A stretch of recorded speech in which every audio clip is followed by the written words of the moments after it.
hidup baru oleh Yesus Tuhanku. Irama lagu paling mulia, hidung kasih yang merdu. Hatiku bersukacitalah, bersukacitalah, bersukacitalah. Hatiku bersukacitalah di dalam Yesus Tuhanku. Dengan senyum yang begitu lebar, mari kita katakan, ku mengasihi Tuhan Yesus yang tersalib bagiku. Segala dosaku dihapusnya, hingga baru hidupku. Hatiku bersukacitalah, bersukacitalah, bersukacitalah. Hatiku bersukacitalah di dalam Yesus Tuhanku.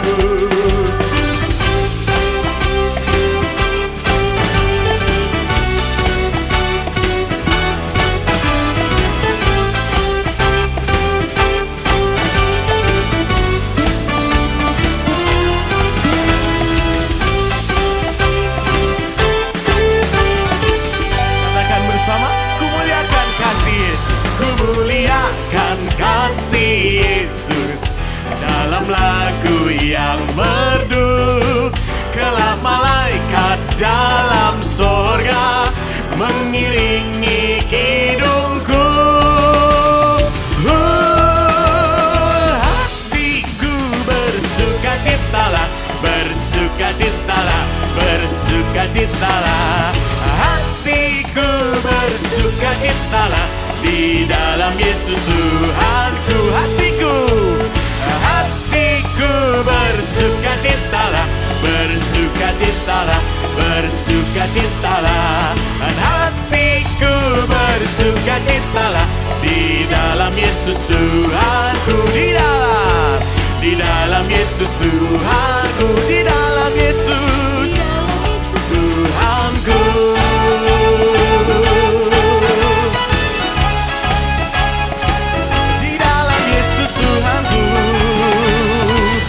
Berikan hidung baru.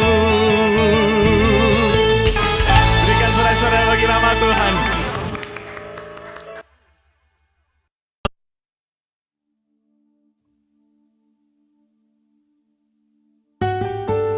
Tuhan, terima kasih karena anugerah-Mu yang begitu nyata buat kehidupan kami. Kiranya hanya Engkau Tuhan yang menyelidiki setiap hati kami. Terima kasih Yesus.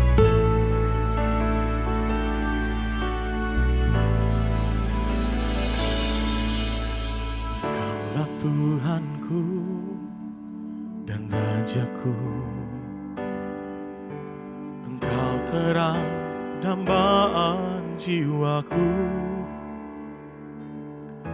Tiada yang seperti-Mu di bumi dan di surga.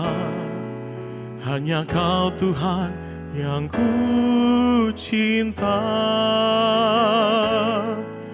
Oh Tuhan, selidikilah, jagalah hatiku. Apakah aku masih setia kepadamu? Oh Tuhan, tolong hamba merindukan-Mu selalu, mengasihi-Mu pribadi yang agung.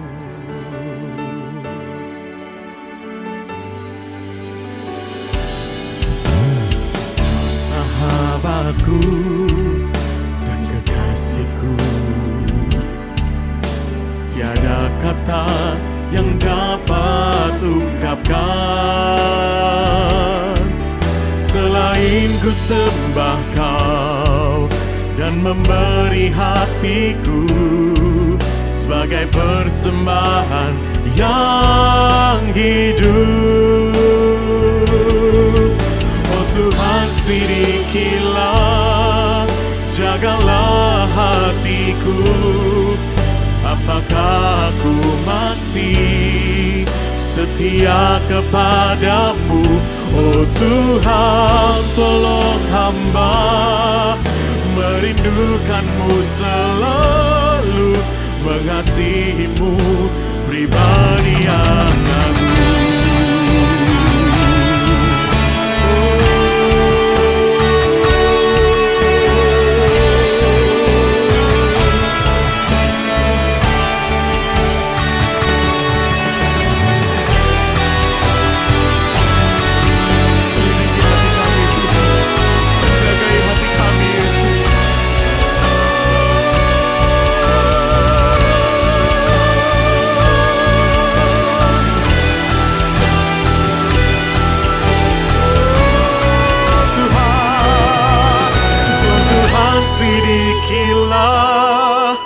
Jagalah hatiku, apakah aku masih setia kepadamu?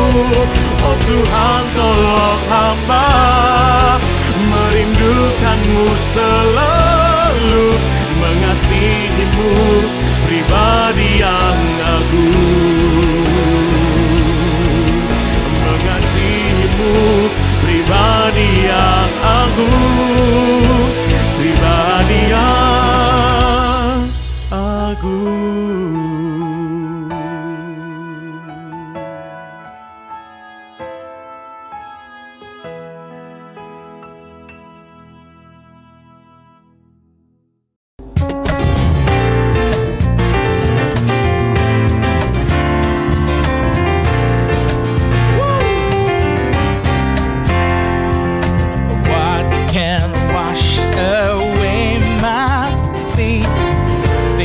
The blood of Jesus, what can make me whole again? Nothing but the blood of Jesus. Oh, precious is the flow that makes me white as snow. No other found I know. Nothing but the blood of Jesus. Hey!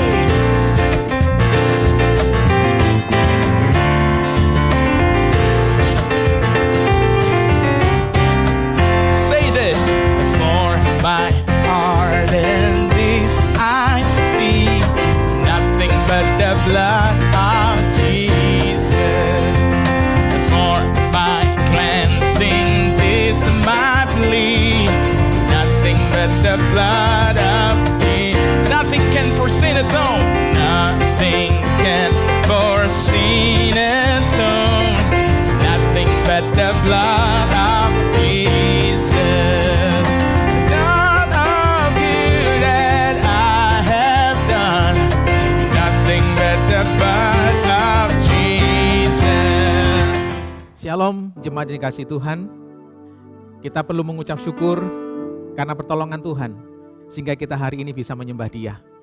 Marilah kita menyiapkan hati kita. Saya mengundang jemaat sekalian bangkit berdiri. Kita mengambil waktu teduh di hadapan Tuhan secara pribadi.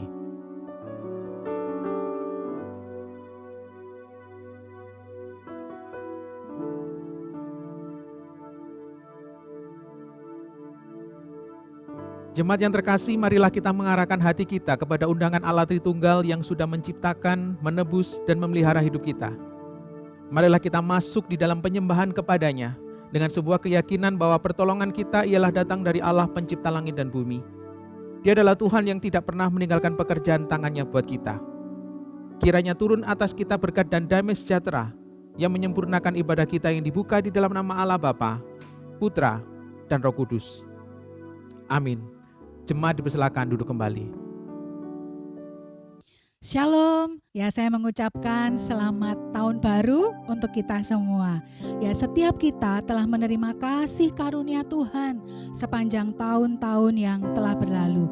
Dan dengan keyakinan penuh kita memasuki tahun 2021. Mari saudara, saya mengajak setiap kita mengawali tahun ini bersama-sama datang kepada Allah yang kudus, menaikkan pujian, hormat, dan pengagungan.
kita satu hati dalam doa. Penyertaan Tuhan yang sempurna ada bersama kami sepanjang tahun-tahun yang telah berlalu. Kesetiaan-Mu tidak terbantahkan, tetapi sebaliknya dengan kesetiaan kami. Seringkali kami belum berhasil menepati janji-janji yang kami buat kepadamu. Kami gagal menjalankan komitmen iman. Kami hanya pandai berteori tentang firman Tuhan. Tetapi dalam keseharian, kami belum sepenuhnya menjadi pelaku firman. Kami mengakui segalanya di hadapan-Mu Tuhan, kelemahan kami. Mohon pengampunan-Mu. Kami sungguh percaya oleh darah Kristus, setiap kami disucikan, dibebaskan dari hukuman kekal, dan kami dilayakkan untuk berelasi dengan Engkau.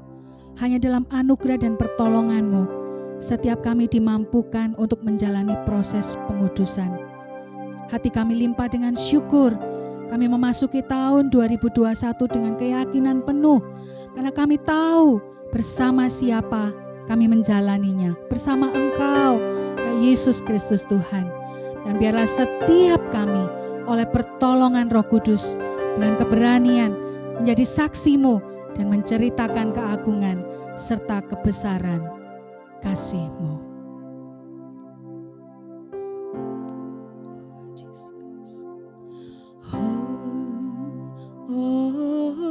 Ku bebas, ku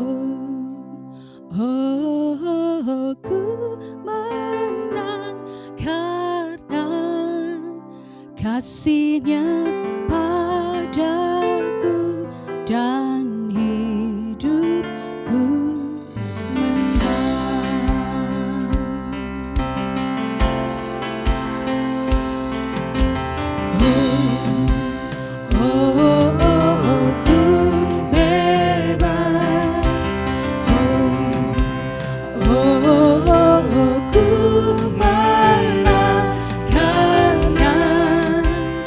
Kasih-Nya padaku dan hidupku menang.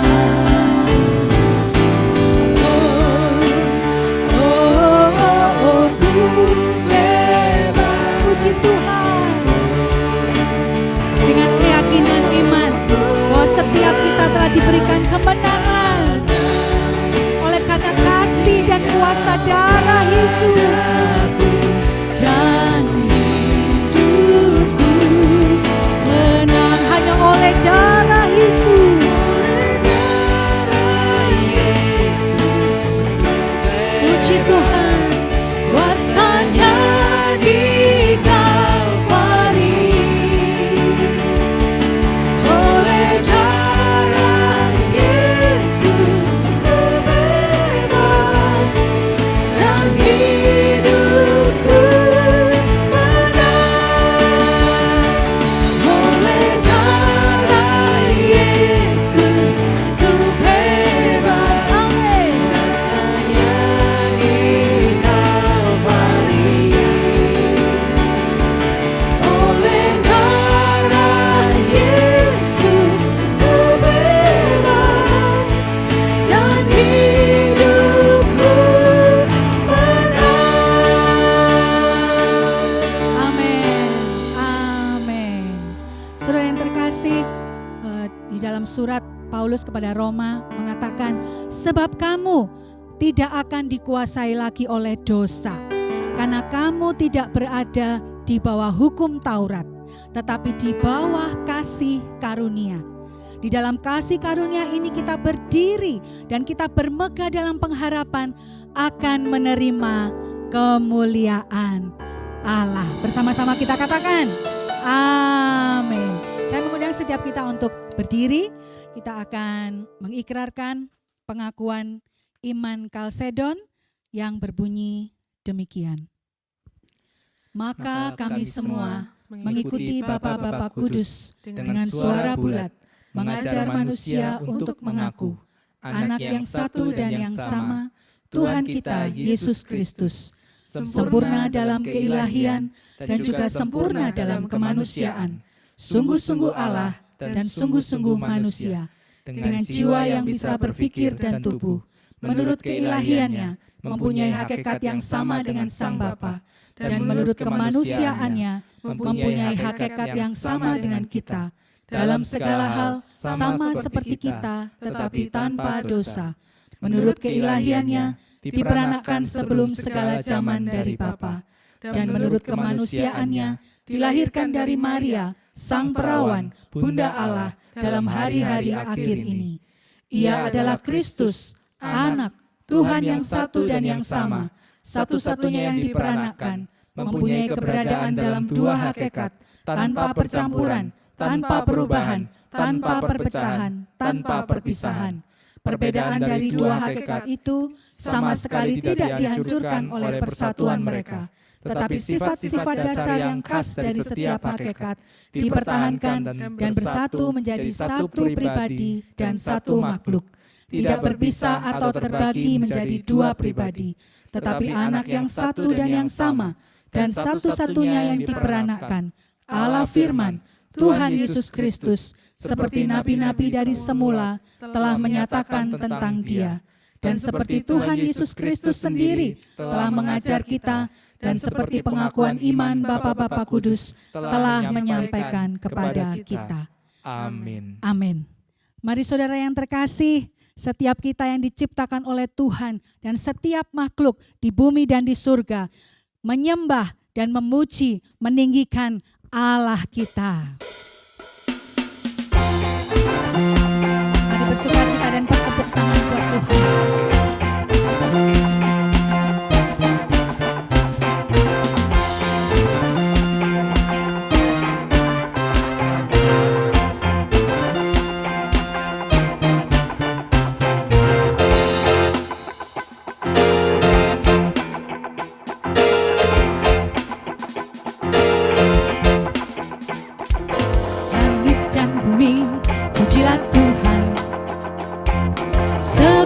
Ciptakan semuanya, keagungannya mengatasi langit bumi, sembah sujud di hadapannya. Langit dan bumi, pujilah Tuhan, sebab Dia ciptakan semuanya,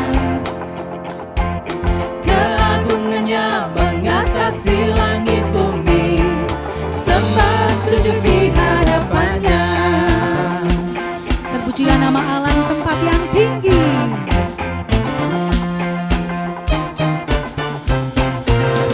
Pujilah nama Allah di tempat yang tinggi, yang utus Yesus ke dunia menebus manusia. Mari puji. Ku sembah, ku puji, ku sembah Yesus Kristus Sang Penebusku. Ku puji, ku sembah, ku puji, ku sembah Yesus Tuhan dan Rajaku. Nama Yesus sangat ajaib dan Dialah Raja damai. Nama Yesus sangat ajaib, Dialah Raja damai, yang memerintah segala bangsa sampai selamanya. Mari puji dan sembah. Ku puji, ku sembah, ku puji, ku sembah Yesus Kristus Sang Penebusku. Ku puji, ku sembah, ku puji, ku sembah Yesus Tuhan dan Rajaku. Puji Dia. Ku puji, ku sembah, ku puji, ku sembah Yesus Kristus Sang Penebusku.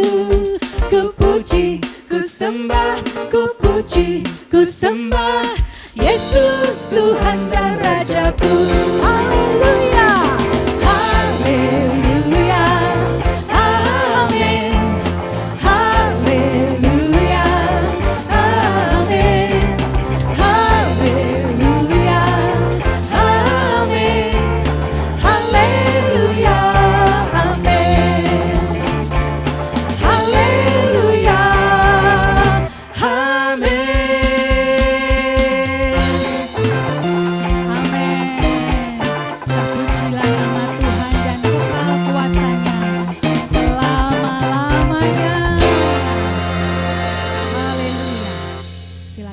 Bapak Ibu Saudara yang terkasih. Saudara, menyembah dan mengasihi Tuhan tidak cukup hanya melalui kata-kata. Hidup di dalam roh dan kebenaran, itulah penyembahan yang sejati. Firman Tuhan akan menuntun setiap kita agar dapat mengasihi Tuhan dan menjadi pelaku kehendak-Nya.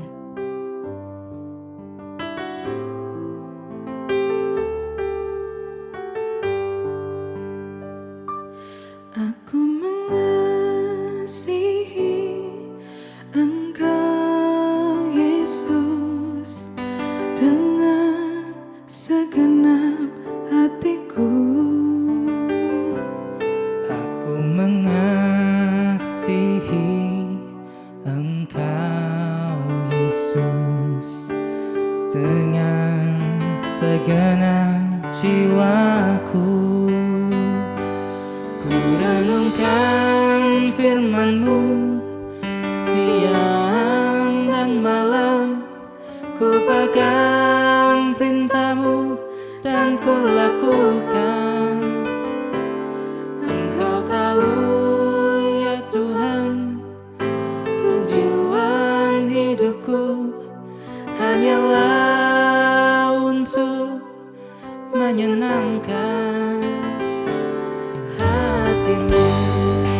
Mari saudara jadikan pujian ini doa dan kerinduan kita di hadapan Tuhan. Aku mengasihi Engkau, Yesus, dengan segenap hatiku. Aku mengasihi Engkau, Yesus, dengan segenap jiwaku. Ku renungkan firman-Mu siang dan malam, ku pegang perintah-Mu dan ku lakukan. Engkau tahu ya Tuhan, tujuan hidupku hanyalah untuk menyenangkan. Renungkan firman-Mu siang dan malam, ku pegang perintah-Mu dan ku lakukan. Engkau tahu ya Tuhan, tujuan hidupku hanyalah untuk menyenangkan hati-Mu. Hanya untuk menyenangkan. Hanya untuk menyenangkan hati-Mu. Hanyalah untuk menyenangkan hati-Mu.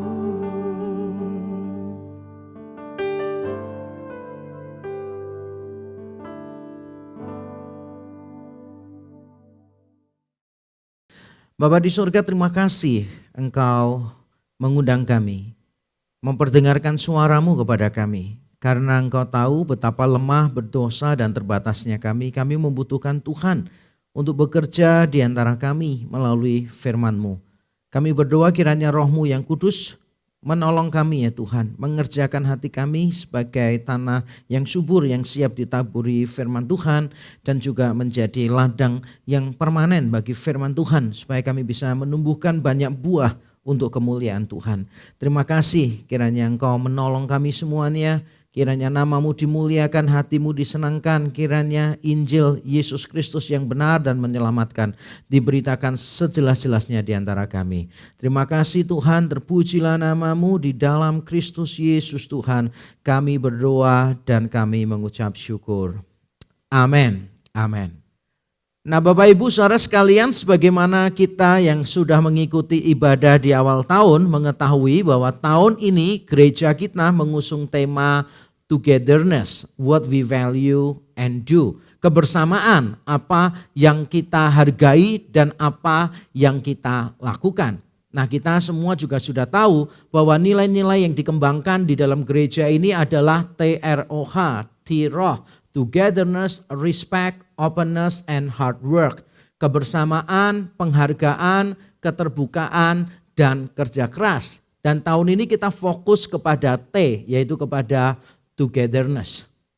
Togetherness, what we value and do. Apa yang kita hargai dan apa yang kita lakukan. Dan kalau kita mau mengawali serangkaian khotbah selama setahun tentang kebersamaan, maka sangat tidak salah sebetulnya, sangat beralasan sekali kalau kita memulai dengan tema kita hari ini, yaitu mengasihi seperti Yesus. Mengasihi seperti Yesus. Nah, kalau misalnya saya tanya kepada 100 orang Kristen, seandainya kekristenan itu bisa dirangkum dalam 3 kata misalnya, kira-kira jawaban mereka mungkin akan berbeda-beda. Karena mereka akan mengalami kesulitan memilih 3 kata yang benar-benar sama untuk menggambarkan what Christianity is all about. Tetapi seandainya pertanyaannya saya ganti. Kekristenan dilambangkan, diringkas, dirangkum di dalam 1 kata, kira-kira kata apakah itu? Kita hanya boleh memilih 1 kata, hanya 1 kata. Kira-kira kata apa yang akan muncul? Saya yakin 100 orang Kristen mungkin akan menjawab dengan benar bahwa yang bisa merangkum kekristenan adalah kata kasih atau kata cinta. Dan itu tepat sekali. Tapi sayangnya itu adalah rangkuman. Seringkali bukan apa yang ditangkap oleh orang luar. Itu hanya rangkuman, hanya slogan. Tetapi bukan apa yang ditangkap oleh orang luar. Sehingga tidak salah kalau misalnya saya berkata begini. Cukup 1 kata untuk menggambarkan gereja, yaitu cinta. Ironisnya, yang paling utama seringkali justru tidak ada. Kekristenan dikenal karena kasih. Bagaimana kita tidak dikenal karena kasih? Ditampar pipi kanan, kita berikan pipi kiri. Kalau ada orang yang minta jubah kita kasihkan pakaian kita, atau sebaliknya minta pakaian kita serahkan sekaligus jubah kita. Kalau ada orang yang minta kita berjalan 1 mile, kita jalannya 2 mile. Bahkan kita diperintahkan untuk mengasihi musuh-musuh kita, untuk mendoakan mereka, untuk memberkati mereka. Bagaimana kita bisa tidak dikenal karena kasih? Bagaimana mungkin orang tidak tahu kalau inti kekristenan adalah cinta? Tapi sayangnya sekali lagi justru yang paling utama seringkali tidak ada. Nah, saya yakin kegagalan dalam mengasihi tidak pernah disebabkan oleh kekurangan alasan untuk mengasihi. Alkitab memberikan begitu banyak dan beragam alasan mengapa kita harus mengasihi orang lain. Bahkan kalau saya mau jujur, alasan-alasan kita jika dibandingkan dengan keyakinan-keyakinan lain yang juga mengajarkan tentang kasih kepada sesama, bahkan beberapa mengajarkan kasih kepada musuh juga, saya yakin alasan-alasan kita adalah alasan-alasan yang jauh lebih luhur, lebih mulia. Allah menjadi manusia, dia menderita, dihina untuk orang-orang yang berdosa. Bagaimana kita bisa mendapatkan sesuatu yang lebih baik daripada itu semua? Saya yakin kita tidak akan menemukan teladan kasih yang lebih baik daripada itu. Kita memiliki banyak alasan untuk mengasihi. Tapi sayangnya sekali lagi kita seringkali memilih untuk berdalih. Dan seringkali kita berkata kita tidak punya alasan untuk mengasihi. Dan hari ini kita akan belajar kita punya alasan untuk mengasihi. Dan kita juga akan belajar bagaimana kita mengasihi seperti Yesus Kristus. Mari kita membaca Alkitab kita. Yohanes pasal 15 ayat 9 sampai yang ke-17. Seperti Bapa telah mengasihi aku, demikianlah juga aku telah mengasihi kamu. Tinggallah di dalam kasihku itu. Jikalau kamu menuruti perintahku, kamu akan tinggal di dalam kasihku, seperti aku menuruti perintah Bapakku dan tinggal di dalam kasihnya. Semuanya itu kukatakan kepadamu supaya sukacitaku ada di dalam kamu dan sukacitamu menjadi penuh. Inilah perintahku, yaitu supaya kamu saling mengasihi seperti aku telah mengasihi kamu. Tidak ada kasih yang lebih besar daripada kasih seorang yang memberikan nyawanya untuk sahabat-sahabatnya. Kamu adalah sahabatku jikalau kamu berbuat apa yang kuperintahkan kepadamu. Aku tidak menyebut kamu lagi hamba, sebab hamba tidak tahu apa yang diperbuat oleh tuannya. Tetapi aku menyebut kamu sahabat, karena aku telah memberitahukan kepada kamu segala sesuatu yang telah kudengar dari Bapa-Ku. Bukan kamu yang memilih aku, tetapi akulah yang memilih kamu.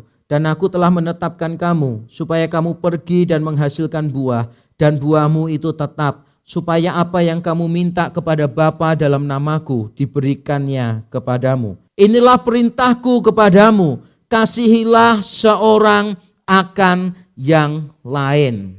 Perintah untuk saling mengasihi seperti Yesus mengasihi itu bukan muncul pertama kali di pasal 15 yang kita baca tadi. Tapi 2 pasal sebelumnya sudah ada perintah itu. Ini hanya pengulangan saja. Ini hanya penjelasannya. Karena kalau di pasal yang ke-13 cuma diberitahukan kamu harus mengasihi sama seperti aku mengasihi kamu. Tapi seperti apa kita mengasihi seperti Yesus mengasihi kita? Wujudnya apa? Tidak diberitahukan secara jelas di pasal 13. Nah di pasal 15 ini kita diberitahukan dengan jelas apa yang dimaksud dengan mengasihi seperti Yesus mengasihi. Nah ayat yang kita baca tadi saudara-saudara adalah ayat yang gampang-gampang susah untuk dipahami. Gampangnya 2 kali, susahnya sekali. Karena kalau kita lihat dari strukturnya, kita dengan mudah, dengan gampang menemukannya. Strukturnya sederhana sekali. Ayat 9 sampai 11 memberitahukan alasan mengapa kita harus mengasihi. Ini adalah pengantarnya. Mengapa kita harus mengasihi? Mengapa kita harus saling mengasihi sama seperti Yesus mengasihi? Itu di ayat yang ke-9 sampai 11. Kemudian ayat yang ke-12 sampai ayat yang ke-17 itu merupakan satu bagian karena bentuknya inklusio. Ayat 12 di awal sama dengan ayat 17, yaitu perintahnya apa? Hendaklah kamu saling mengasihi. Inilah perintahku, yaitu supaya kamu saling mengasihi. Muncul di ayat 12, muncul di ayat 17. Sehingga ayat 12 sampai 17 merupakan satu bagian. Dan itu menerangkan bagaimana sih kita mengasihi seperti Yesus mengasihi. Mengapa kita mengasihi seperti Yesus mengasihi? Nah saya akan berkata begini, berdasarkan ayat 9 sampai yang ke-11, jawabannya karena ya sebetulnya perintah ini tidak sukar untuk dilakukan, makanya diperintahkan kepada kita. Mungkin kita kaget, tidak sukar seperti apa? Karena faktanya kita sukar sekali untuk melakukannya. Seperti saya katakan tadi, perintah ini sebetulnya tidak terlalu sukar untuk dilakukan. Mengapa tidak terlalu sukar untuk dilakukan? Karena Yesus berkata begini, tinggallah di dalam kasihku itu. Jadi kita ini sebetulnya sudah ada di dalam kasih. Perintah Yesus hanyalah tetap ada di situ saja. Yesus tidak memerintahkan begini, carilah kasihku, temukan kasihku. Yesus tidak sedang bermain peta umpat di sini. Yesus mengatakan sebagaimana Bapa mengasihi aku mengasihi kamu. Tinggallah di dalam kasihku itu. Tetaplah tinggal, maksudnya begitu. Tetaplah tinggal di dalam kasihku itu. Berarti ini sebetulnya tidak sukar untuk dilakukan. Karena kita sudah ada di dalam kasih Kristus. Beda sekali kalau misalnya kita harus berusaha supaya kita ada di tempat itu. Dengan semua halangan-halangan yang ada, kita bisa mencapai tempat itu. Bukan seperti itu. Kita sudah ditaruh di tempat itu. Kalau misalnya kita ini diperintahkan untuk berada di satu tempat yang aman gitu. Kita diberikan peta dan kita diterangkan dari awal. Ini peta menuju tempat yang aman itu. Tapi di sepanjang jalan ada banyak bahaya. Kamu harus berhati-hati. Misalnya dalam film-film tentang harta karun dan sebagainya. Kita semua tahulah model film-film seperti itu seperti apa. Yaitu kalau kita pergi ke satu tempat ada bahayanya ini, kemudian ada jebakan ini, ada perangkap ini dan sebagainya. Nah walaupun kita punya peta, belum tentu kita bisa sampai dengan selamat ke tempatnya. Kenapa? Karena kita harus berusaha sendiri untuk sampai ke sana. Tapi yang dilakukan oleh Yesus di sini bukan seperti itu. Seolah-olah kita ini sudah ada di tempat yang paling aman. Karena perjalanannya Yesus yang membawa kita. Semua bahayanya Yesus yang tanggung bagi kita. Kita hanya dibawa Yesus di satu tempat yang aman. Dan Yesus berkata begini, tinggal di situ ya, jangan keluar. Karena di luar kamu sudah lihat tadi, ada begitu banyak bahaya. Kamu tinggal di sini, jangan keluar dari sini. Seharusnya itu mudah bagi kita.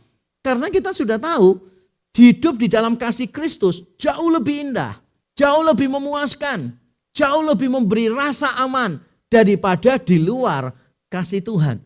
Jauh membawa kedamaian di sana. Dan ketika kita sudah dibawa Yesus melewati semua bahaya, Dia sendiri yang pimpin kita dan diletakkan di tempat yang paling aman yang membawa damai, kepuasan dan sebagainya. Dan kita diminta tetap tinggal di situ. Seharusnya mudah sekali kan dilakukan.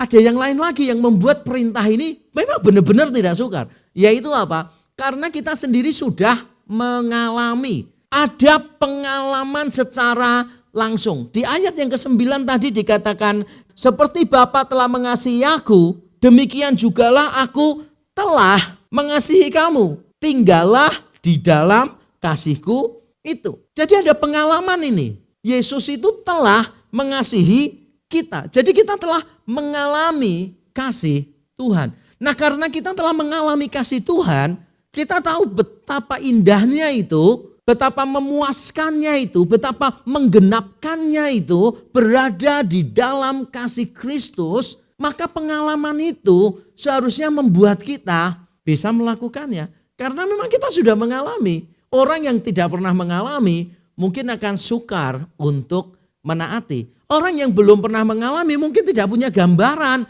bagaimana seharusnya melakukan. Contohnya misalnya begini, kalau kita mau pasang perabot rumah tangga misalnya begitu kan, beberapa waktu yang lalu kami beli beberapa perabot begitu, mebel yang baru. Nah begitu lihat manualnya, manual itu selalu lebih gampang daripada prakteknya, selalu lebih gampang. Lihat manualnya kita langsung tahu, wah ini cuma ada 9 langkah, aduh selesai. Kita mikir-mikir 1 langkah 5 menit, aduh pasti beres lah, gak sampai 1 jam pasti kelar. Kenyataannya selesainya 3 jam. Tapi yang menarik begini, begitu kita sudah bersusah payah dengan yang satu, ada mebel satu lagi yang sama persis dengan itu, kita membutuhkan waktu jauh lebih sedikit. Pertanyaannya mengapa jauh lebih sedikit? Bahkan mungkin di mebel pertama kita butuh bantuan banyak orang. Di mebel kedua kita kerjakan sendiri. Bisa lebih cepat. Mengapa? Karena kita sudah pengalaman. Kita sudah tahu bagaimana cara merangkai mebel itu. Dan ini juga sudah diakui oleh berbagai macam teori edukasi, teori pendidikan. Kalau kita cuma melihat saja itu hanya sekian persen. Kita mendengar lebih kecil lagi daripada kalau kita melihat. Nah yang paling banyak adalah kalau kita mendengar, melihat, langsung mempraktekkan. Yang kita pelajari jauh lebih banyak. Kalau saudara tidak percaya dengan saya, beginilah.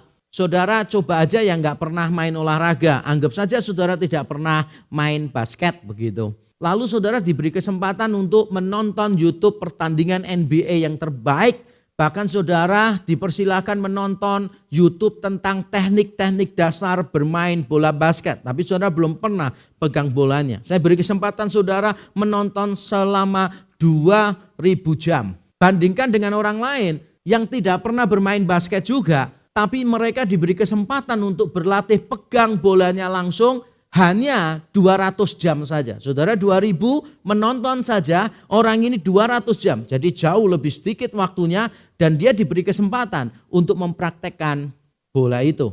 Pertanyaan saya, seandainya diadu one on one, siapa yang menang? Tidak usah dijawab, itu pertanyaan konyol. Pasti saudara akan kalah. Kenapa? Karena saudara cuma melihat saja, saudara tidak pernah mengalaminya. Mengalami itu sesuatu yang berbeda sekali dengan kalau kita cuma melihat, mendengar, membayangkan. Beda luar biasa. Saya pertama kali misalnya makan ulat sagu di Papua waktu itu. Saya dulu sangat ingin makan itu gara-gara saya nonton televisi gitu. Kemudian wah hostnya itu mempraktekkan ulat sagunya dia makan hidup-hidup dan dia bilang waduh enak luar biasa. Nah saya begitu nonton saya ada perasaan jijik gitu. Tapi saya itu selalu face my fear. Ketika saya lihat, katanya enak, tapi kok ya geli ya kalau makan ulat sagu hidup-hidup. Saya memantapkan hati saya. Pokoknya kalau saya pergi ke Ambon atau saya pergi ke Papua, saya akan coba makan ulat sagu. Gitu. Dan ternyata benar waktu saya kunjungan ke Papua, ke Sorong, saya ingin beli gitu kan. Dan saya tanya kepada sopirnya, bisa nggak dapatkan ulat sagu? Oh bisa Pak, mau beli berapa? Nggak usah banyak-banyak lah, segini aja gitu kan. Saya punya uang waktu itu kalau nggak salah 25.000 atau apa gitu. Sampai di pasar tradisional, saya diberikan ulat sagunya. Saya cukup kaget karena besarnya gede-gede begini kan gitu dan semuanya gerak begitu. Saya kepengen makan tapi geli, tapi saya harus makan karena kan saya harus punya cerita gitu kan. Jadi saya akhirnya makan ulat sagu itu hidup-hidup. Menurut saya nggak seberapa enak sih karena posisi sagunya itu katanya itu kalau tumbuhnya di hutan dengan di dekat laut beda rasanya, ya saya nggak tahu. Pokoknya saya lebih nyaman kalau itu digoreng karena rasanya lebih enak. Nah saya makan hidup-hidup karena saya kepengen. Jadi saya makan satu gitu. Kemudian saya tawarkan orang lain, mau nggak makan gitu. Masa saya harus susah sendiri ya kan. Jadi saya kasih tahu orang lain, ayo tim mission trip waktu itu saya pasang, ayo makan. Mereka bilang, aduh bagaimana cara makannya? Ya saya kasih contoh lagi, saya ngambil lagi begitu kan ya. Nanti nawarin orang lain lagi. Saya harus kasih contoh lagi cara makannya. Akhirnya saya berhenti untuk menawarkan ke orang, saudara. Karena saya sendiri nggak menikmati. Kalau saya tawarkan kepada 20 orang, berarti saya sudah harus makan 20 ekor ulat sagu yang hidup-hidup begitu. Apa yang dulu saya pikirkan, waduh pasti menggelikan, pasti menjijikkan. Ternyata setelah memegang sendiri, beda banget, saudara. Jauh lebih geli, jauh lebih menjijikkan. Tapi saya bersyukur akhirnya saya bisa melakukannya juga. Kalau kita ada pengalaman, beda ceritanya dengan kalau kita cuma tahu, mendengar, menonton, jelas berbeda.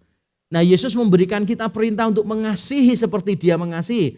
Lah dia itu sudah mengasihi kita masalahnya. Berarti benar-benar kita ini sudah ada pengalaman. Dan kita diminta untuk tetap tinggal di dalam pengalaman itu. Berarti ini seharusnya tidak sukar bagi kita. Nah ada alasan lain lagi sih, mengapa perintah ini tidak sukar.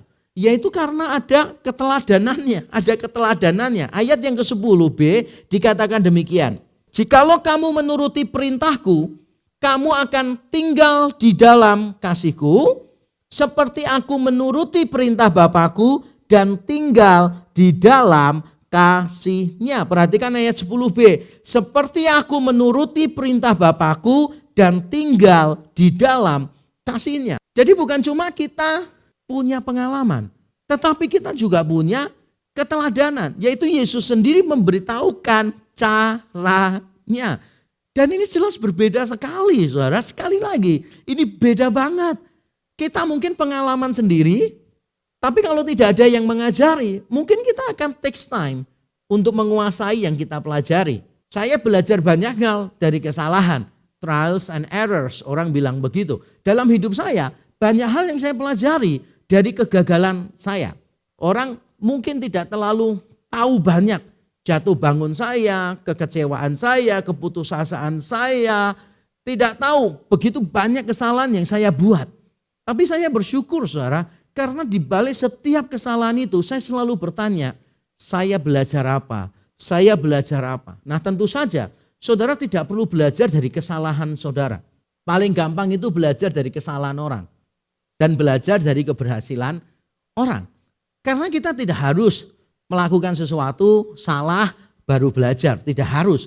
Tetapi tidak semua orang itu mendapatkan kehormatan, mendapatkan keistimewaan, dimentoring oleh orang lain. Sehingga kita bisa dijaga dari semua kesalahan. Ada beberapa orang yang harus berjuang sendirian dan harus jungkir balik, jatuh bangun di situ.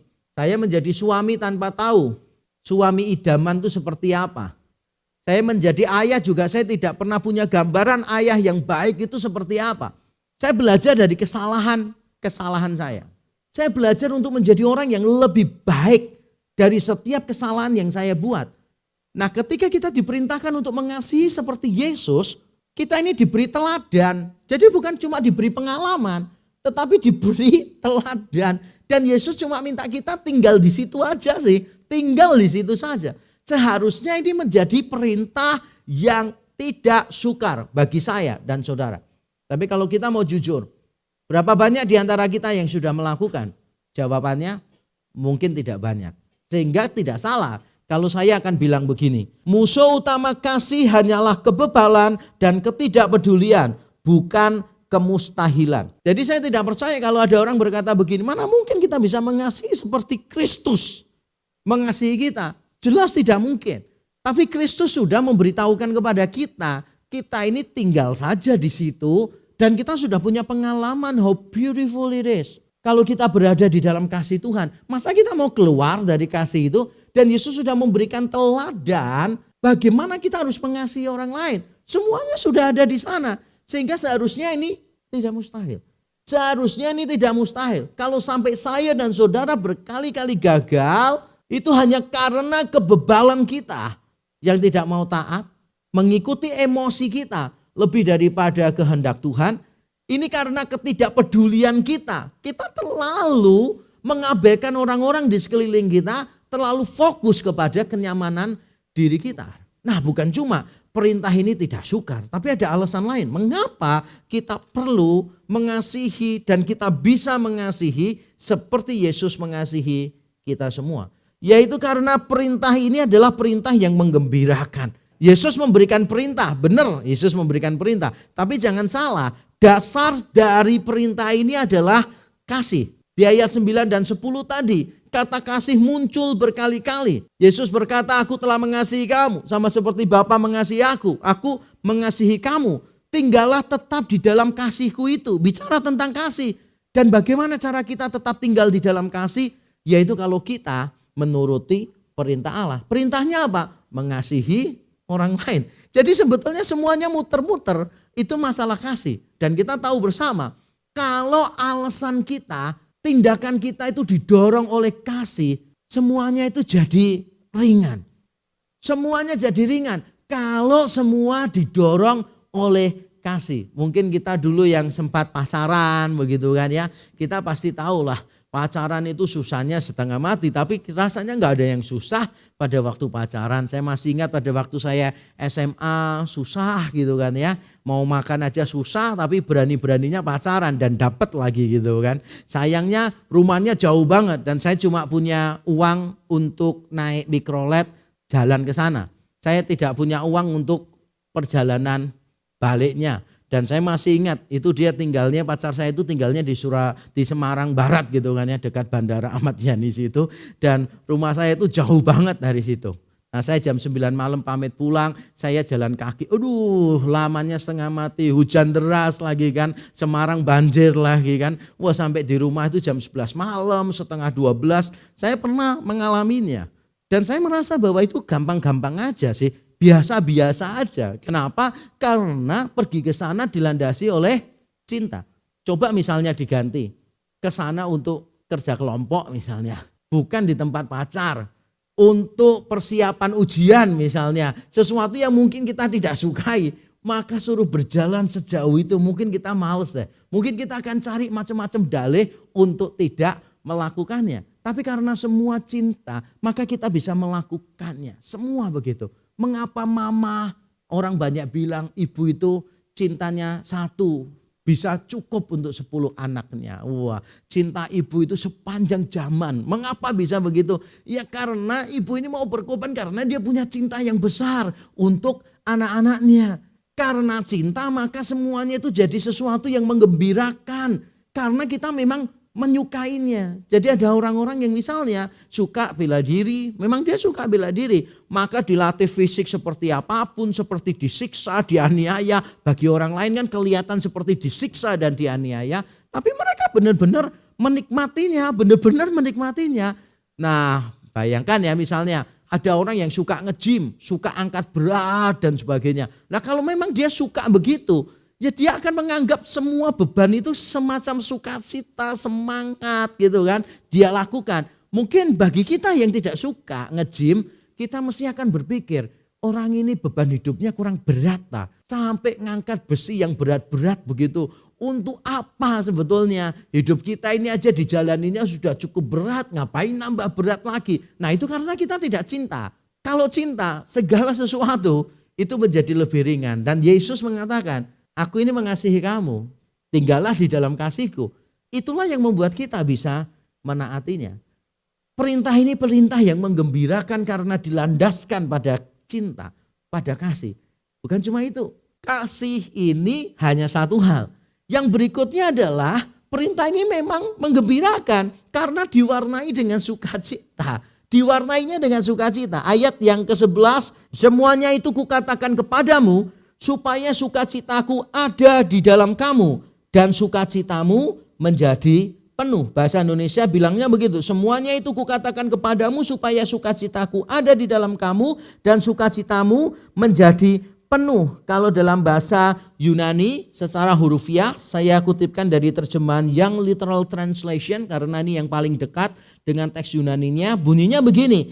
These things I have spoken to you that my joy in you may remain and your joy may be full. Hal-hal ini aku telah mengatakan kepadamu supaya sukacitaku di dalam kamu tetap ada. Perhatikan ya. Supaya sukacitaku di dalam kamu tetap ada dan supaya sukacitamu menjadi penuh.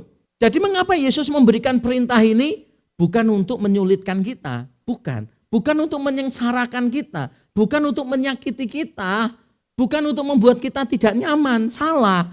Justru membuat kita bersukacita. Dan Yesus berkata, supaya sukacitaku di dalam kamu, berarti sudah ada. Supaya sukacitaku di dalam kamu tetap ada. Jadi Yesus itu memberikan sukacitanya kepada kita. Dan Yesus ingin supaya sukacita itu tetap ada, tetap ada. Dengan perintahnya supaya kita mengasihi orang lain, mengasihi sesama kita. Dia tidak sedang menyiksa kita, tapi dia sedang menambah sukacita kita. Makanya di bagian akhir dia mengatakan supaya sukacitamu menjadi penuh. Nah sukacita itu sudah ada sebetulnya. Yesus memberikan damai sejahtera kepada kita. Yesus memberikan sukacita. Tapi Yesus ingin supaya sukacita itu tetap ada terus menerus bahkan penuh di dalam kita. Nah orang-orang Yahudi kalau mendengar kata sukacita yang melimpah. Seperti gambaran di ayat ini. Bahkan sukacita yang penuh. Maka mereka memikirkannya sukacita secara eskatologis yang berkaitan dengan akhir zaman. Karena di dalam tulisan para rabi itu memang ada ide semacam itu. Bahwa nanti di akhir zaman ketika Mesias memerintah, maka sukacita umat Tuhan itu akan melimpah dan mereka akan memiliki sukacita yang benar-benar penuh. Nah sekarang bagian kedua dari khotbah saya akan menerangkan bagaimana sih mengasihi seperti Yesus. Kita sudah tahu alasan-alasannya. Kita tahu perintah ini tidak sukar, kita tahu perintah ini membawa sukacita. Sekarang pertanyaan bagi kita adalah bagaimana sih wujud konkret mengasihi seperti Yesus? Kita akan lihat dua hal. Yang pertama saudara, mengasihi seperti Yesus berarti mengasihi seperti sahabat. Saya bacakan ayat 13 sampai 15. Tidak ada kasih yang lebih besar daripada kasih seorang yang memberikan nyawanya untuk sahabat-sahabatnya. Kamu adalah sahabatku jikalau kamu berbuat apa yang kuperintahkan kepadamu. Aku tidak menyebut kamu lagi hamba, sebab hamba tidak tahu apa yang diperbuat oleh tuannya. Tetapi aku menyebut kamu sahabat, karena aku telah memberitahukan kepada kamu segala sesuatu yang telah kudengar dari Bapakku. Saudara, Yesus di dalam bagian ini mengatakan bahwa murid-muridnya adalah sahabat dia. Dan tema tentang persahabatan, tentang friendship ini adalah tema yang cukup populer di dalam literatur Yunani Romawi kuno. Ada beberapa sarjana yang sudah membahas tentang ide ini, tentang tema persahabatan di dalam konteks tradisi Yunani Romawi kuno. Dan di situ persahabatan itu termasuk salah satu jalinan sosial yang sangat dipentingkan sekali. Jadi kultur Yunani Romawi itu menganggap persahabatan, friendship sebagai sesuatu yang sangat mulia, sebagai sesuatu yang sangat terhormat, sebagai sesuatu yang sangat baik sekali. Nah, secara khusus di dalam beberapa literatur itu juga dibahas tentang bagaimana seorang sahabat menjadi sahabat yang baik. Bagaimana seorang sahabat mengorbankan dirinya untuk sahabatnya. Memang ada juga yang membahas tentang itu. Sahabat yang baik adalah sahabat yang mau berkorban untuk sahabatnya. Tapi seberapa banyak yang harus dikorbankan? Itu menjadi pertanyaan penting. Karena kalau kita mengikuti natur kita ini pasti mementingkan diri sendiri di atas orang lain. Kalau kita diperhadapkan pada situasi yang genting, yang kritis, maka kita mungkin akan melupakan orang lain dan mementingkan keselamatan kita sendiri. Itu naluri manusia sih. Pernah tidak misalnya orang pacaran cowok cewek gitu kan ya, yang cowok jalan dengan ceweknya, yang cowoknya ngerayu, kamu tahu nggak sih, walaupun aku kehilangan segala sesuatu di dunia demi kamu, walaupun aku harus memberikan semua kekayaan dunia ke kamu, tidak akan terasa apa-apa bagiku. Wah, rayuannya luar biasa karena memang dia nggak punya apa-apa sih, dia belum punya harta apapun di dunia. Jadi ngomongnya gampang ya, memang nggak terasa karena dia nggak punya kan. Itu cuma perumpamaan saja. Nah bayangkan dia sedang mengatakan itu dan dia sedang mengatakan bahkan seandainya ada orang yang menembak kamu, aku akan jadi orang pertama yang akan membentengi kamu. Biarkan peluru itu menembus jantungku. Wah, begitu ngerayu ada tikus lewat gitu kan. Wah, dia takut, dia lari duluan cari gitu kan. Tempat aman dan pacarnya ditinggalkan di situ. Pasti nggak lucu sih. Pasti itu konyol banget sih. Di tengah situasi-situasi yang gawat semacam itu, kita tuh tahu kita mementingkan diri sendiri atau mementingkan orang lain. Di tengah situasi-situasi yang situasional, yang spontan, yang menuntut kita mengambil keputusan, kita seringkali menunjukkan diri kita yang sebenarnya. Siapa yang lebih kita kasihi, diri sendiri atau orang lain. Nah di dalam bagian ini, Yesus mengatakan, kasihilah seperti aku mengasihi, itu berarti mengasihi seperti sahabat. Mengasihi seperti sahabat, sesuatu yang sangat dihargai sekali dalam budaya itu. Nah di dalam budaya Yahudi kalau kita melihat, ketika bicara tentang menjadi sahabat Allah misalnya, maka tema ini tidak terlalu banyak muncul. Tapi begitu muncul, dikaitkan dengan orang-orang yang penting, yaitu dikaitkan dengan Abraham dan dengan Musa. Dua orang ini disebut sebagai sahabat Allah.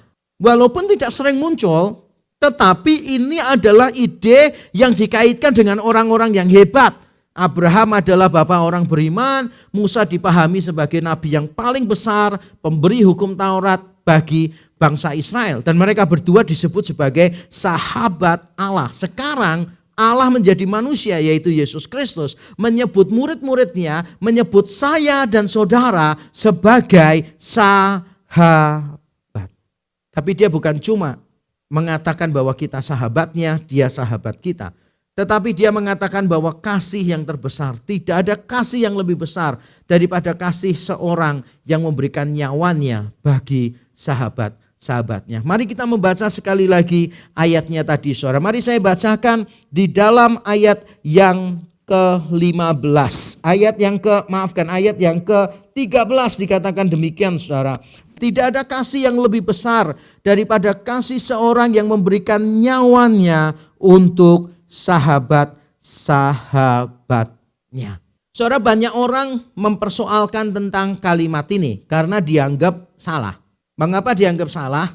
Beberapa berpikirnya begini, kasih yang terbesar sebetulnya bukan mengorbankan diri bagi sahabat, tapi mengorbankan diri bagi musuh-musuhnya.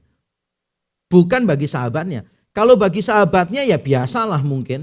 Tapi bagi musuh-musuhnya akan menjadi sesuatu yang lebih wah, lebih spektakuler. Jadi mereka menganggap perkataan Yesus di sini keliru. Tapi menurut saya tanggapan keberatan penafsiran semacam itu adalah penafsiran yang tidak paham tentang arti metafora dan tentang konteks penggunaannya. Ketika saya memakai perumpamaan-perumpamaan, kita itu harus tahu konteksnya. Karena kalau perumpamaan, ilustrasi, figurasi, metafora, contoh, kalau diceraikan dari konteksnya, maka akan menjadi liar dan bisa disalahpahami. Nah di dalam bagian ini, Yesus ini bukan bicara tentang semua orang, semua jenis relasi. Dia memang sedang fokus pada sahabat yang dikontraskan dengan hamba.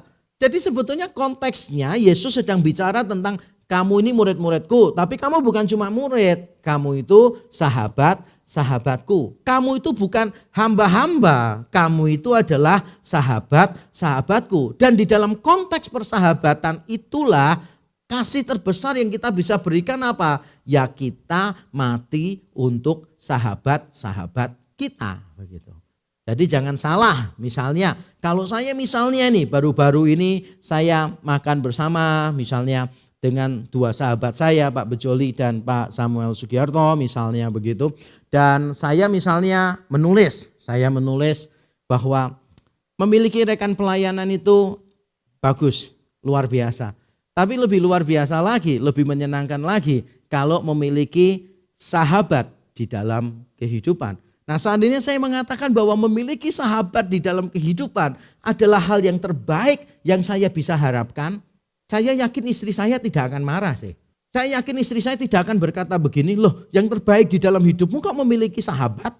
Harusnya kan memiliki istri. Saya yakin istri saya pahamlah maksudnya apa. Karena saya sedang membandingkan antara memiliki rekan dalam pekerjaan dengan memiliki sahabat di dalam kehidupan. Di dalam konteks perbandingan itu tentu saja yang kita pilih yang kedua. Saya tidak sedang membicarakan tentang semua orang, tentang semua jenis relasi. Jadi tolong kita pahami baik-baik. Apa yang dikatakan Yesus di sini memang benar. Dia sedang mengontraskan murid-murid. Kamu bukan cuma murid, kamu sahabat. Dia mengontraskan sahabat dengan hamba. Kamu bukan hamba, tapi kamu sahabat. Di dalam konteks itu kasih terbesar adalah berkorban untuk sahabat.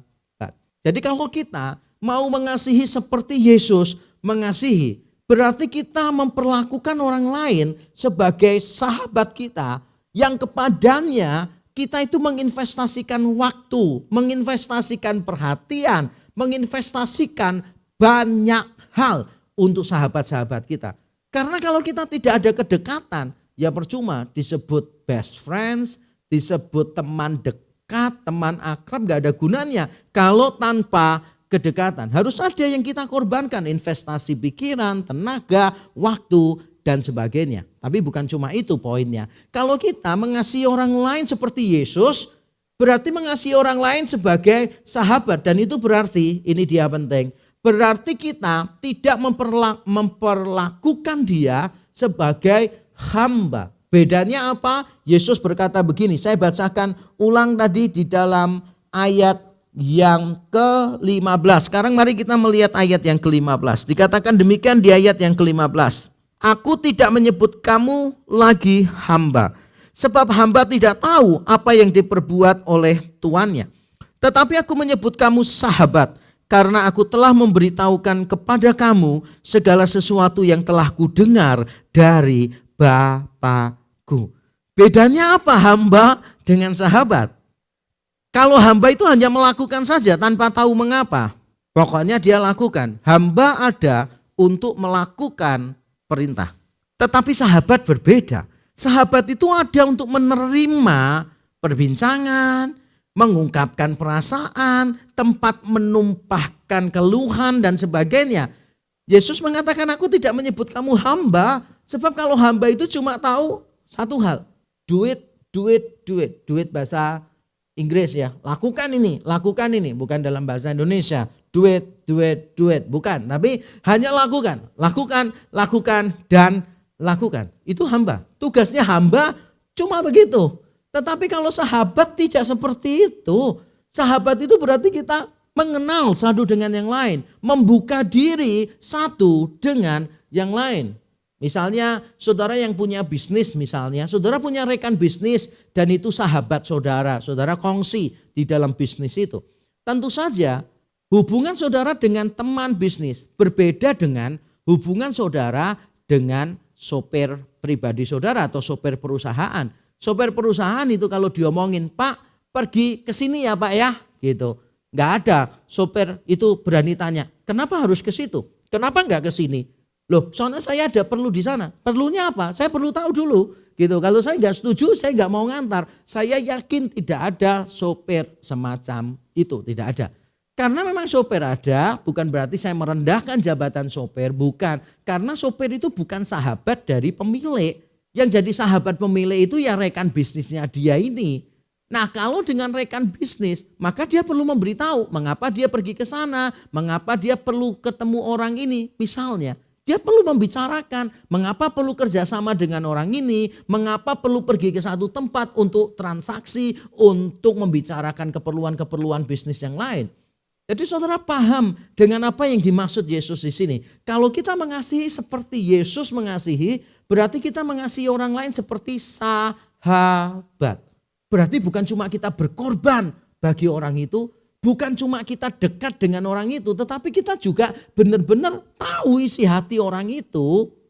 Saya ingin supaya jemaat di tempat ini, semua hamba Tuhan di tempat ini, semua penata layan dan aktivis di tempat ini membangun kedekatan seperti sahabat, saudara, supaya kita benar-benar mengerti apa yang kita lakukan. Itu bedanya hamba dan sahabat. Sahabat tahu why, tapi kalau hamba cuma tahu what to do, bahkan how to-nya itu harus diberitahu, diperintahkan.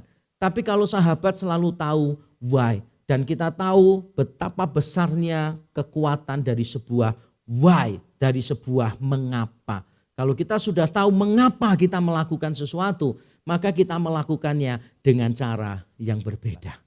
Yang kedua, saudara, mengasihi seperti Yesus itu berarti mengambil inisiatif untuk kebaikan orang lain. Mari kita membaca ayat yang ke-16. Ayat yang ke-16 saya bacakan. Bukan kamu yang memilih aku, tetapi akulah yang memilih kamu. Dan aku telah menetapkan kamu supaya kamu pergi dan menghasilkan buah. Dan buahmu itu tetap, supaya apa yang kamu minta kepada Bapa dalam namaku diberikannya kepadamu. Saudara, dalam khotbah kali ini saya tidak mau menyinggung mengaitkannya dengan doktrin predestinasi atau election, pemilihan dari kekal. Saya percaya Alkitab secara konsisten mengajarkan kepada kita memang bukan kita yang memilih Allah, tapi Allah yang memilih kita. Bukan kita yang mencari Allah, tetapi Allah yang datang untuk mencari kita. Bukan kita yang mengasihi Allah, tapi Allah yang lebih dulu mengasihi kita. Tapi saya tidak mau bicara panjang lebar tentang itu. Saya mau lihat kalimat Yesus ini dalam kaitan dengan konteksnya. Ketika Yesus bicara tentang dia sebagai sahabat bagi murid-muridnya, sekaligus dia guru bagi murid-muridnya, kalimat ini dalam budaya Yahudi mungkin cukup mengagetkan kita. Bukan cuma budaya Yahudi sih sebetulnya, tapi di dalam budaya yang lain mungkin juga mengagetkan. Karena kita tahu bersama guru dan murid.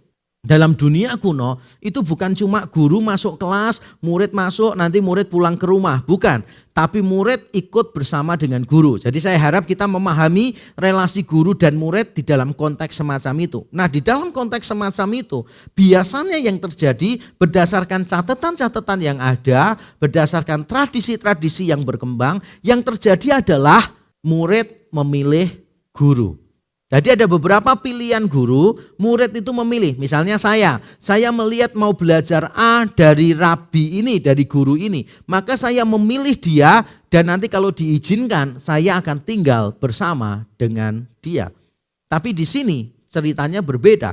Justru Yesus yang memilih murid-muridnya. Dan ini menarik sekali. Menunjukkan adanya inisiatif dari pihak gurunya.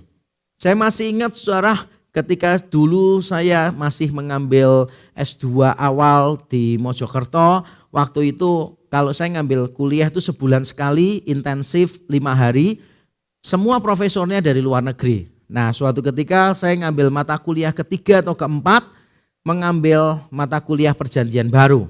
Dan dosennya memukau saya luar biasa, dan itulah sebabnya saya menggeluti dunia perjanjian baru. Saya meninggalkan kesukaan saya yang lain-lain, saya nomor 2-kan begitu saya mengejar studi perjanjian baru. Nah, dosen ini begitu pintar, dia punya gelar S2 2, satu di liberal, satu di Injili, dia punya S3 juga 2. Orangnya menarik sekali, pintar bicara, lugas dalam menjelaskan, dan dia memang pahlawan saya. Lalu di dalam selama mengajar itu, beberapa orang berusaha untuk mendekati dosen ini, profesor ini, dan minta beasiswa. Jadi beberapa teman saya itu terang-terangan minta beasiswa kepada profesor ini. Dan saya juga ada di situ ketika teman-teman saya minta. Mereka minta kepada orang ini karena memang dia punya gereja cukup besar di Amerika. Dan saya, karena saya diajar dari background gereja saya yang lama, kalau punya apa-apa berlutut, mintanya sama Tuhan gitu. Jadi saya tidak mau minta beasiswa kepada profesor ini. Jadi di tengah beberapa teman saya minta, saya memutuskan saya tidak akan minta. Kalau Tuhan mau kasih, ya Tuhan kasih. Tapi saya tidak mau minta. Dan ternyata Tuhan buka jalan sih. Ketika saya presentasi makalah saya di depan dia malah panggil saya untuk makan. Lalu dia tanyakan, kamu mau enggak saya biayai? Saya biayai 60%, kamu tinggal cari 40%. Saya langsung iyakan. Tanpa saya tanya 40%-nya berapa. Setelah saya iyakan dan saya tahu 40%-nya berapa, wah saya bingung setengah mati. Karena saya sampai seumur hidup juga enggak mungkin bisa memenuhi 40%-nya itu. Karena waktu itu saya pelayanan di satu gereja, tiap bulan dapatnya minim, luar biasa minim. Tapi saya ingat, itu siang hari, saya sudah terlanjur bilang bisa, dan ketika istirahat saya ada di kamar, saya menangis bersama Tuhan. Di hadapan Tuhan saya nangis dan saya ngomong gini sama Tuhan, Tuhan, Engkau tahu sejak lama aku kepingin sekolah di Amerika dan ini ada kesempatan, tapi aku gak punya duit. Tapi aku yakin kalau ini rencana Tuhan, Tuhan akan sediakan. Tapi aku gak mau minta siapa-siapa. Aku akan menutup mulutku. Kalau memang kehendak Tuhan, Tuhan gerakkan orang lain untuk menyediakan. Dan ternyata benar, singkat cerita, akhirnya ada orang yang dikasih tahu profesor ini, orangnya reach out ke saya, bertemu saya, menawarkan bantuan dan sebagainya. Akhirnya saya sekeluarga dengan istri saya bisa berangkat ke Amerika untuk studi. Nah saudara, pengalaman itu memberitahu saya betapa bahagianya saya ketika banyak orang minta kepada profesor ini malah tidak dikasih. Tapi dia mendengarkan presentasi saya dan dia langsung jatuh cinta dalam tanda kutip dengan saya. Dan dia menawarkan beasiswa itu kepada saya. Waduh, sukacita yang besar sekali. Nah saudara, apalagi ketika Yesus berkata kepada saya dan saudara, bukan kamu yang memilih aku, tapi aku yang memilih kamu. Ini luar biasa saudara. Dia memilih kita, orang-orang yang tidak berguna, orang-orang yang sebetulnya dia tidak butuhkan, dia bisa melakukan apapun tanpa kita, tapi dia memilih kita. Dan pemilihan ini untuk multiplikasi. Yesus berkata, bukan kamu yang memilih aku, tapi akulah yang memilih kamu, supaya kamu pergi dan menghasilkan buah, dan buahmu itu tetap. Jadi Yesus memilih itu supaya murid-muridnya, saya dan saudara itu bisa menghasilkan buah, dan buah itu akan terus ada. Dengan kata lain, seperti Bapa telah mengasihi Yesus dan Yesus menaati Bapa, sekarang Yesus mengasihi murid-muridnya dan murid-muridnya mengasihi Yesus, dan kita pun harus sebagai murid-muridnya mengasihi sesama kita, orang-orang percaya, dan mereka juga akan mengikuti jejak kita menjadi murid Tuhan. Tuhan memilih kita bukan cuma untuk kebanggaan. Tuhan memilih kita untuk sebuah misi yang besar, yaitu misi pemuridan, misi multiplikasi. Supaya kita pergi menghasilkan buah. Ada orang yang bertobat dan dimuridkan. Dan ini akan menjadi sebuah siklus yang terus menerus. Dari Bapa kepada Yesus, kepada murid-muridnya, kepada orang yang mendengar pemberitaan mereka, kepada orang kedua yang mendengarkan mereka, begitu seterusnya. Dan ini harus terus ada sampai Yesus Kristus datang kembali yang kedua. Apakah berat? Mungkin berat. Makanya Yesus memberikan jaminan kepada kita. Jaminannya begini saudara. Di bagian terakhir dikatakan demikian. Setelah Yesus berkata supaya kamu pergi dan menghasilkan buah dan buahmu itu tetap, Yesus menambahkan, supaya apa yang kamu minta kepada Bapa dalam namaku diberikannya kepadamu. Yesus memberikan jaminan di sini, supaya apapun yang kamu minta dalam namaku, Bapa akan memberikan. Dan banyak orang salah paham dengan ayat ini. Cuma diambil bagian terakhir lalu mengatakan, apapun yang kamu katakan, apapun yang kamu doakan, apapun yang kamu bayangkan, apapun yang ada di dalam hatimu, Tuhan akan memberikannya kepadamu. Ngawur. Karena ayat ini bagian terakhir gak bisa dipisahkan dari yang awal-awal tadi saudara. Yesus memilih kita dengan anugerahnya supaya kita menghasilkan buah yang banyak. Supaya kita memuridkan orang lain dan terus menerus siklus ini tidak pernah berhenti. Lah kalau kita meminta untuk kekayaan, keberhasilan untuk semua yang duniawi, ayat ini tidak berlaku. Nah, saya ingin menutup khotbah ini dengan beberapa kalimat. Jika Tuhan memerintahkan, Dia pasti akan memampukan. Tugas kita hanya menunjukkan kemauan. Nah, saya tidak tahu bagaimana saudara tadi mendengarkan pemaparan saya. Mungkin saudara excited begitu, langsung percaya mengamini. Atau saudara mungkin berkata, aduh rasanya kok tetap berat ya, rasanya mustahil. Saya ingin berkata, jika Tuhan memerintahkan, Dia pasti akan memampukan. Tugas kita hanya menunjukkan kemauan. Mau enggak kita?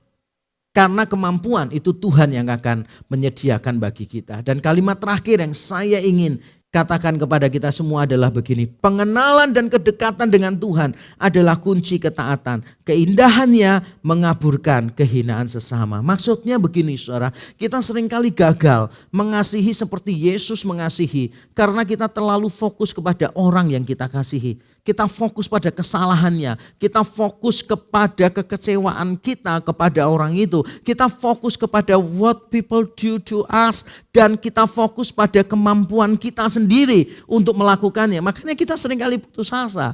Tetapi kalau kita ingat bahwa kita ini disuruh membagi kasih yang kita sudah terima dari Yesus. Maka kuncinya adalah semakin mengenal Tuhan, semakin dekat dengan Tuhan. Semakin saudara merayakan Injil, semakin saudara memikirkan kasih Kristus di dalam hidupmu tiap hari. Jadikan itu sebagai sebuah habits of grace seperti sebuah judul buku. Kalau saudara menjadikan itu sebagai habit of grace, memikirkan anugerah terus di dalam hidup saudara, di dalam saat teduh saudara. Saudara ingat betapa Allah mengasihi saudara. Maka saudara akan mampu untuk mengasihi orang lain. Keindahan Allah akan mengaburkan kehinaan sesama di mata kita. Mari kita berdoa. Bapa di surga, kami datang kepadamu. Bersyukur Engkau mengingatkan betapa Yesus Kristus mengasihi kami. Mengorbankan nyawanya bagi kami orang-orang yang berdosa. Memilih kami ketika kami tidak sanggup memilih Dia. Mencari kami ketika kami lari dari Dia. Mengasihi kami ketika kami masih melawan Dia. Tapi kami bersyukur ya Tuhan. Pada akhirnya kami toh ada di dalam pelukan-Mu. Engkau tidak pernah menyerah. Engkau tidak pernah kalah. Engkau menaklukkan kami dan mengasihi kami, membawa kami kepadamu. Dan pengalaman itulah yang seharusnya kami berikan, kami bagikan kepada sebanyak mungkin orang ya Tuhan. Apa yang kami sudah alami, kami akan bagi. Apa yang kami sudah lihat dari Kristus, akan kami perlihatkan kepada orang lain. Kiranya Roh Kudus memberi kami kekuatan dan penghiburan yang cukup. Dalam Kristus Yesus Tuhan, kami berdoa dan bersyukur. Amin. Jemaat yang dikasihi Tuhan, kita akan melaksanakan sakramen perjamuan kudus yang didasari firman Tuhan yang berbunyi demikian. Sebab setiap kali kamu makan roti ini dan minum cawan ini, kamu memberitakan kematian Tuhan sampai Ia datang. Jadi barang siapa dengan cara yang tidak layak makan roti atau minum cawan Tuhan, ia berdosa terhadap tubuh dan darah Tuhan. Karena itu hendaklah tiap-tiap orang menguji dirinya sendiri dan baru sesudah itu ia makan roti dan minum dari cawan itu. Karena barang siapa makan dan minum tanpa mengakui tubuh Tuhan, ia mendatangkan hukuman atas dirinya. Jemaat yang terkasih, sakramen perjamuan kudus diperuntukkan bagi setiap kita yang mengaku percaya kepada Tuhan Yesus sebagai Tuhan dan Juru Selamat secara pribadi. Dan bagi setiap saudara yang sudah dibaptis atau melaksanakan CD pengakuan iman, kiranya ambil bagian di dalam sakramen ini. Dan saudara yang sekarang ini terbeban dengan dosa dan ingin bertobat, maka ini adalah kesempatan untuk mengingat kebaikan dan kasih Tuhan. Ambillah kesempatan ini. Tetapi bagi saudara yang dengan mengeraskan hati, melalui teguran-teguran firman Tuhan, baik orang-orang yang mengasihi tetapi tetap tidak mau bertobat, maka ambillah waktu sejenak. Berintrospeksi diri dan nanti bisa bertobat dan setelah itu ambil bagian di dalam pelaksanaan sakramen ini. Jemaat yang terkasih, marilah kita berdoa untuk memohon pimpinan Tuhan. Bapa Surgawi, terima kasih untuk kesempatan yang indah bagi kami boleh mengingat kembali kasih dan kebaikan Tuhan yang sudah membereskan dosa-dosa kami dan bahkan mengalahkan ketakutan kami yang terbesar yaitu maut. Kiranya kami dengan sukacita menikmati sakramen ini dengan mengingat kebaikan Allah tersebut. Di dalam nama Yesus kami mengucap syukur dan berdoa. Amin. Jemaat yang terkasih, sebelum Yesus ditangkap, pada waktu perjamuan akhir dia mengambil roti, mengucap syukur atasnya sambil memecah-mecahkan. Dia berkata, "Inilah tubuhku yang diserahkan bagi kamu. Perbuatlah ini menjadi peringatan akan aku." Mari dengan iman, sukacita, dan ucapan syukur makan roti ini sebagai simbol tubuh Tuhan yang diserahkan bagi kita.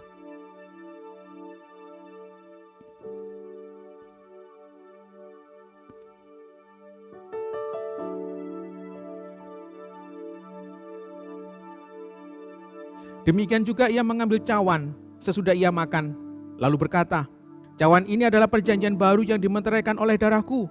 Perbuatlah ini setiap kali kamu meminumnya menjadi peringatan akan aku." Mari dengan iman, sukacita, dan ucapan syukur minum anggur ini sebagai simbol darah Tuhan yang sudah menyucikan kita. Saya mengajak jemaat sekalian secara pribadi berdoa, mengucap syukur atas keselamatan yang telah Tuhan beri. Boleh berdoa di dalam hati ataupun bersuara.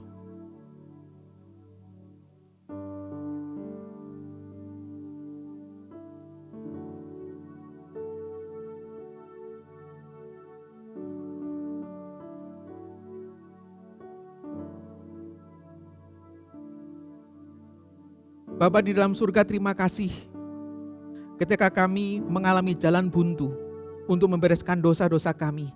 Tidak ada hal yang bisa kami lakukan untuk mendamaikan relasi kami dengan Engkau yang sudah dirusak oleh dosa. Tetapi saat ini ya Tuhan, kami mengingat Engkau sendiri yang menjadi manusia, menjadi juru selamat kami melalui darah yang tercurah. Kiranya kasih itu boleh kami nikmati, boleh kami syukuri. Bahkan kami bisa hidup kudus, hidup taat dalam disiplin rohani dengan kasih yang semakin dalam akan Engkau. Kiranya ini membawa kami untuk boleh menjadi kemuliaan bagi nama-Mu. Melalui sakramen ini ya Tuhan, ajarkanlah kami untuk senantiasa mengingat kebaikan Tuhan hari lepas hari. Di dalam nama Yesus kami mengucap syukur dan berdoa. Amin. Demikian sakramen perjamuan kudus. Kiranya Tuhan Yesus memberkati kita. Silakan duduk. Saudara, kita akan bersama-sama mempersiapkan diri untuk membawa persembahan yang terbaik buat Tuhan. Dan saudara bisa melakukan transfer ke nomor rekening yang tertera pada layar. Mari dengan sukacita kita memberi bagi Tuhan.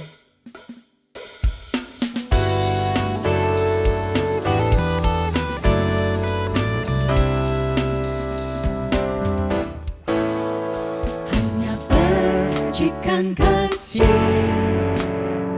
dapat kobarkan api yang di sekitarnya mendapat kehangatan. Kasih Allah limpahlah bila kau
persembahan ini dan juga beberapa pokok doa kepada Tuhan. Kita satu hati dalam doa.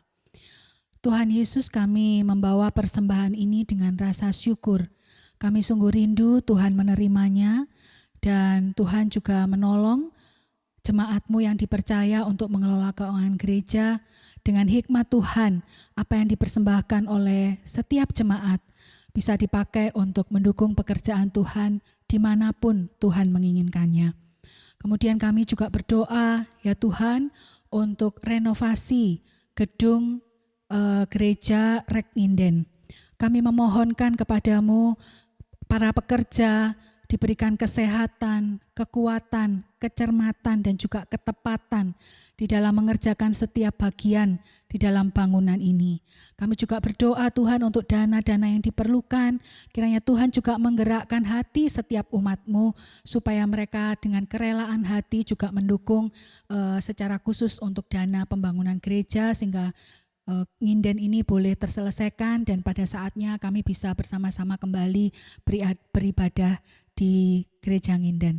Kemudian Tuhan, yang terakhir kami juga membawa doa untuk persiapan sekolah semester yang baru, semester genap. Ada rencana dari pemerintah untuk mulai membuka tatap muka, sekolah ini dengan tatap muka.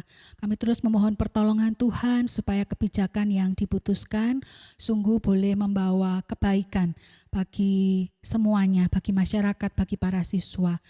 Dan yang terakhir Tuhan, kami juga berdoa untuk misi di Sorong.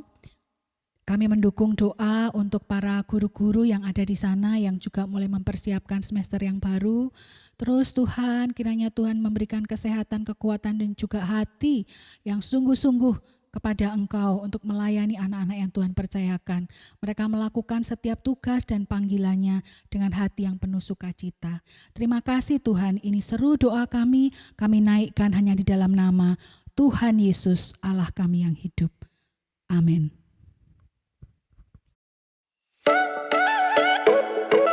Shalom, senang sekali Anda bergabung dalam Tele Ibadah REK. This is our church, this is our home. Kami mengucapkan selamat datang bagi Anda yang baru pertama kali hadir di Tele Ibadah REK. Jika ingin mengenal atau bergabung di dalam komunitas yang ada di REK, silahkan bergabung ke dalam Zoom meeting seusai ibadah. Kami mengucapkan selamat kepada saudara-saudara yang berulang tahun di minggu ini. Kiranya kasih, iman, dan pengharapan Anda semakin dikuatkan di dalam Kristus melalui topangan Roh Kudus.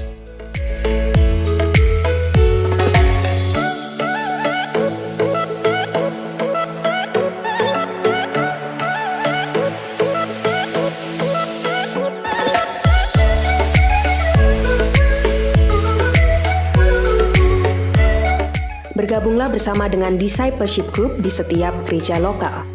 Mari bertumbuh bersama, kita akan belajar tentang kebenaran firman Tuhan melalui kitab Mazmur. Hai guys, yuk join bareng dengan persekutuan online remaja dan pemuda. Cek jadwal berikut ini ya, jangan sampai ketinggalan. Kita bersyukur karena oleh kemurahan Allah Tritunggal dan melalui dukungan doa dan dana dari Anda, proyek renovasi gedung gereja Rekninden terus menunjukkan perkembangan. Mari kita menuntaskan apa yang sudah kita kerjakan. Bapak, Ibu, Saudara, silakan dapat mentransfer dukungan Anda ke rekening berikut ini. Dan jangan lupa untuk menambahkan angka 9 pada digit terakhir.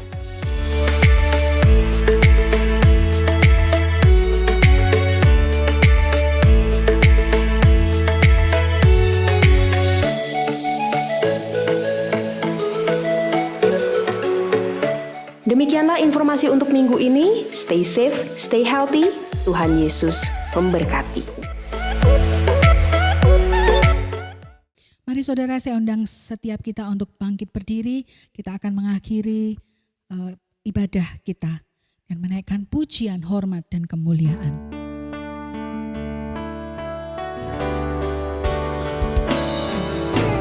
Puji Dia Allah Bapa, Putra Roh Kudus Tritunggal, Maha mulia berkuasa.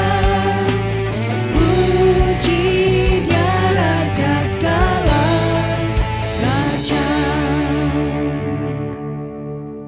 kita akan menjadi pelaku firman melalui firman Tuhan yang sudah memberkati kita. Kiranya Tuhan memberikan kekuatan.